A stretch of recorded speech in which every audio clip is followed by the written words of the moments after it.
অনেক দিন পরে ইফতারির ফিল দিলাম, মানে ইফতারি করেছিলাম সন্ধ্যাবেলা, সেটুকুই আপনাদের সাথে শেয়ার করলাম। হ্যালো এভরিওয়ান, আসসালামু আলাইকুম। কেমন আছেন সবাই? আলহামদুলিল্লাহ আমি ভালো আছি।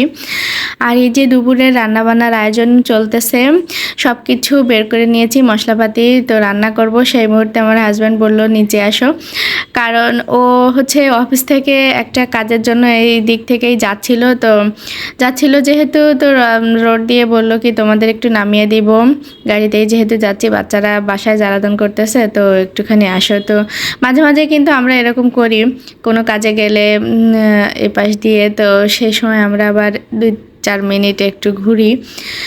তো যাই হোক, ঘুরে এসে আবারও রান্না করতেছি, একটু দেরি হয়ে গেল আজকে।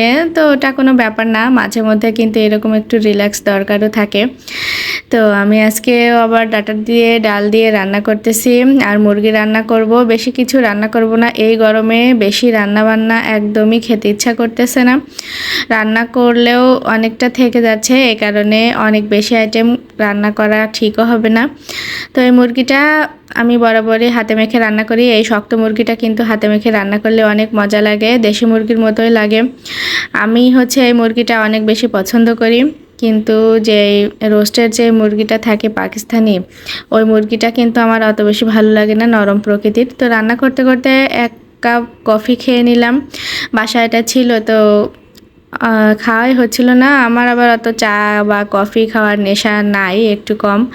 তো ভাবলাম রান্না করতে করতে একটু রিল্যাক্স হবে, তো রান্না করতে করতে এই যে কফিটা এনজয় করছিলাম।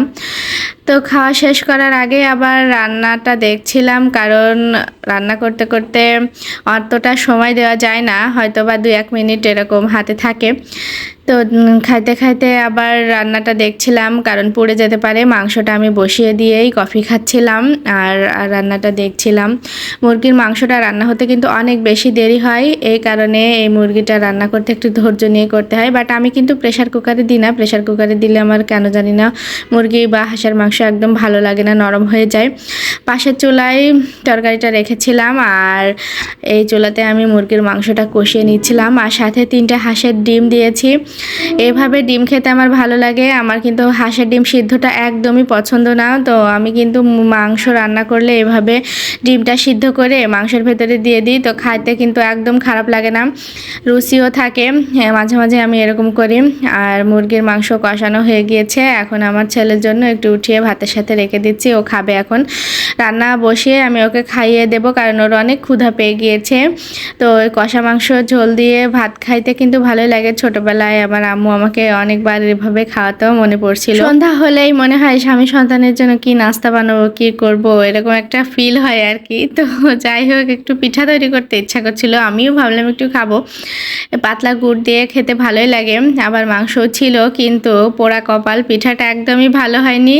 যারা পিঠা বানাতে পারেন দেখলেই বুঝতে পারবেন, খুব বেশি ভালো হয়নি। ওটা কোনো ব্যাপার না, মাঝে মধ্যে কিন্তু ভালো খারাপ হয়। তো যাই হোক, সেটাই আমরা কোনো রকমে খেয়েছি। খাওয়ার পরে রাতের দিকে আমরা প্রতিদিনই প্রায় বাইরে যাই। আমরা যখন বাইকে ঘোরাঘুরি করতাম তখনও যেতাম, এখনও যাই। গাড়ি কিনছি বলে সেটা না, মানে বাইকেও আমরা প্রচুর ঘোরাঘুরি করতাম। তো আজকেও একটু ঘুরতে যাচ্ছি সন্ধ্যার পরে, চা খেতে ইচ্ছা করছিল বাইরে গিয়ে, তো এই জন্য যাচ্ছি। আর আমার ছেলে মেয়েরা বাইরে যেতে অনেক বেশি পছন্দ করে, কারণ সারাদিন ঘরের ভেতরে থাকে, তো ওরা অনেক বেশি ডিস্টার্ব করে, ওরা নিজেরাও বোরিং হয়ে যায়। এই জন্য ওর পাপা সব সময় চেষ্টা করে আমাদেরকে একটু বাইরে নিয়ে যেতে, বাচ্চাদেরকে একটু বাইরের হাওয়া দিতে, বা ওদের জন্য যদি ভালো হয়, ওদের ভালো লাগে, সেই কাজটা করতেই চেষ্টা করে।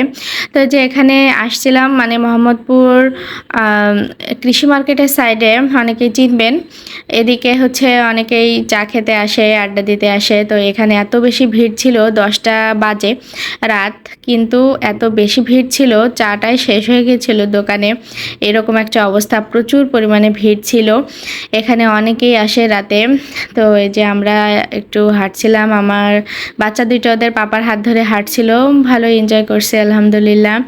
এই যে আমার ছেলে মেয়েরা এত খুশি হয় বাইরে আসলে, এদের এই খুশিটাই কিন্তু আমাদের চরম পাওয়া আর কি।